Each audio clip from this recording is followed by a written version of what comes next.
સુરત શહેરના સચિન વિસ્તારમાં રહેતા અને મૂળ ઉત્તર પ્રદેશના વતની 12 વર્ષીય બાળકનું અચાનક તાવ આવતા મોત નીપજ્યું છે. મૃતક બાળકની ઓળખ પરમેશ યાદવ તરીકે થઈ છે, જે ધોરણ 6 માં અભ્યાસ કરતો હતો.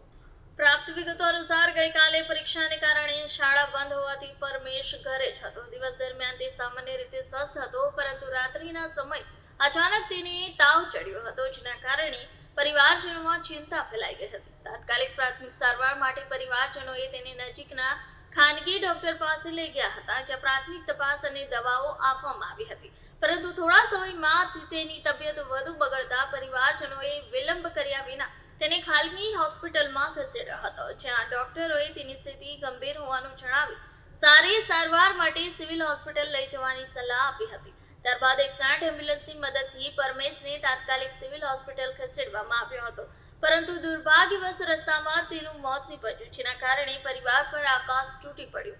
આ અચાનક બનેલી દુર્ઘટનાએ સમગ્ર પરિવારને હેબતાવી દીધો છે. પરમેશના પિતા મુકેશ યાદવ અને માતા સહિત પરિવારના સભ્યો ગાઢ શોકમાં ગરકાવ થઈ ગયા છે.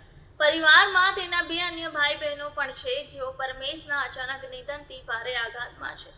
આ ઘટના માત્ર પરિવાર માટે જ નહીં, પરંતુ આસપાસના લોકો માટે પણ અત્યંત દુઃખદ અને હૃદય વિદારક બની છે.